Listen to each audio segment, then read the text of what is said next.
Welcome back to another technical deep dive here in the debug zone. Today, we're tackling a big question and breaking it down with insights from other users. Hopefully, this clears up some misconceptions and helps you get the answer you need.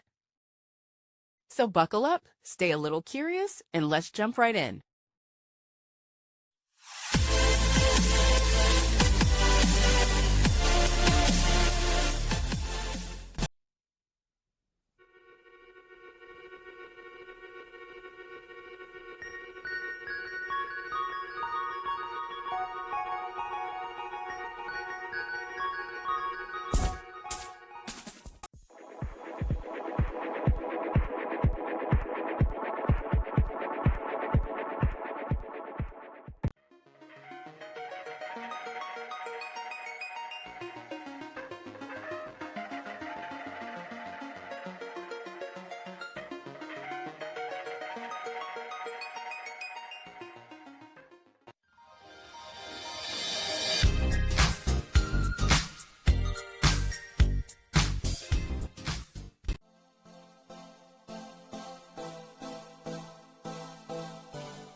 And that's a wrap. I hope you found the answer you were looking for.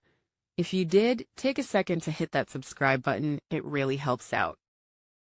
And let me know in the comments which solution worked best for you. See you next time in the debug zone.